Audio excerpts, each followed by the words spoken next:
যে ম্যাডাম খুব সরি, আপনি ঠিক আছেন তো? আজকে আমার ওয়াইফ আমাকে ফোন করে বলছে তুমি কোথায়? আমি বলছি কেন, হসপিটালে ওটিতে। বললো আরে আমাকে ওটির সিস্টার ফোন করে জানালো যে তুমি নাকি হার্ট অ্যাটাক হয়ে আইসিইউতে ভর্তি। টু, অন্যায়ের প্রতিবাদ করব স্যার, সারা জীবন অন্যায়ের প্রতিবাদ করব। বাবার সাথে বহু জিনিস নিয়ে তর্কাতর্কি করেছি, ছোটবেলা থেকে বহু রকম অন্যায়ের প্রতিবাদ করেছি, কিন্তু বাবার কাছ থেকে একটি শিক্ষা নিয়েছি, সেরকম পজিশন হলে সোজা হয়ে মাটিতে পুঁতে যাব, কিন্তু অন্যায়ের সামনে মাথা নত করব। আজও সেই একই কথা বলি। আপনি আমাকে একটা ডাক্তার দেখাতে পারবেন যাকে কিছু টাকা দিলে সে একটি পেশেন্টের ক্ষতি করতে পারে? কারণ বিশ্বাস হয় যে আমি আপনাকে 2 লাখ টাকা দিচ্ছি, ওই পেশেন্টটাকে মেরে দিন বা ওর 22 লাখ টাকা কেটে দিন। जेनेसिस हॉस्पिटल कस्बा का लाइसेंस कैंसिल होने की खबर पूरी तरह से बेबुनियाद और फेक है। ये बात हॉस्पिटल के चेयरमैन और managing director doctor Purnendu Roy ने कोलकाता के प्रेस क्लब में हुई एक प्रेस कॉन्फ्रेंस में उन्होंने कहा कि जेनेसिस हॉस्पिटल कस्बा का लाइसेंस कभी कैंसिल नहीं हुआ और अभी यह पूरी तरह से वैलिड है। 16 दिसंबर 2024 को माननीय हाई कोर्ट ने मरीज प्रणब घोष द्वारा फाइल किए गए कंपनसेशन से जुड़े केस में क्लिनिकल एस्टेब्लिशमेंट रेगुलेटरी कमीशन के 12 दिसंबर 2024 के ऑर्डर पर स्टे ऑर्डर जारी किया। इसके साथ ही लाइसेंस कैंसिल करने के बाद के ऑर्डर को भी हाई कोर्ट में चैलेंज किया गया और स्टेट अथॉरिटीज को उस ऑर्डर को लागू न करने का निर्देश दिया गया। डॉक्टर रॉय ने आगे कहा कि जेनेसिस हॉस्पिटल कस्बा पूरी तरह से नॉर्मल तरीके से 24/7/365 दिन मरीजों को सर्विस दे रहा है।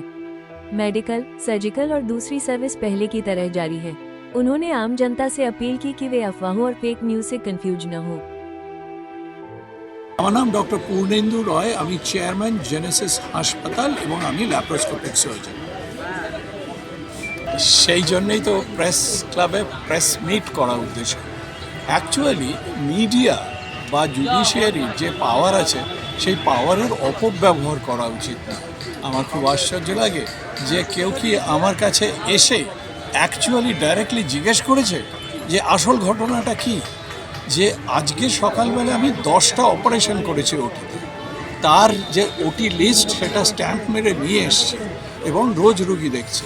কিন্তু যে বিভ্রান্তিটা তৈরি করা হলো যে জেনেসিস বন্ধ হয়ে গেছে, লাইসেন্স সাসপেন্ড করে দেওয়া হয়েছে।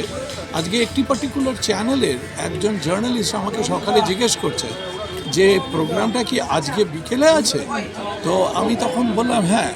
তখন আমি বললাম কিন্তু এই জিনিসটা আপনারা কেন করছেন? বলো না না আমি জানি লাইসেন্স ক্যান্সেল হয়নি, কিন্তু টেম্পোরারি সাসপেন্ড করা হয়েছে। আপনি খবর নিয়েছেন?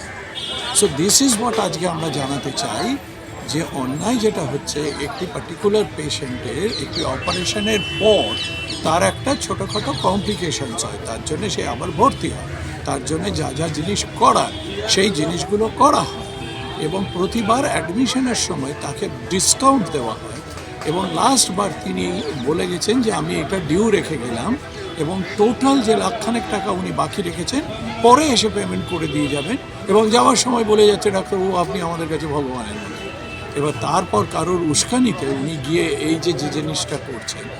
আজকে মেডিকেল কাউন্সিল থেকে আমার নেগলিজেন্স কিছু প্রমাণিত হয়নি। আমি কোনো ভুল করেছি কিনা জিজ্ঞেস করাতে বললেন না না না সেটা তো মেডিকেল কাউন্সিল বলবে, কিন্তু যেহেতু পেশেন্টের এইভাবে 2-3 বার অপারেশনের পর ভর্তি হতে হয়েছে, এটা আপনাকে জাস্ট পেমেন্টগুলো করে দিতে হবে। তো সেটা আমি অস্বীকার করি যে না, এটা তো হতেই পারে না। কোনো হাসপাতালে যদি কোনো অপারেশনের পর যাই হোক না কেন সব খরচা যদি পেশেন্ট হাসপাতালের কাছ থেকে চায় বা ডাক্তারের কাছ থেকে, তাহলে তো কেউ কোনোদিনও কোনো কাজই করতে পারবে না।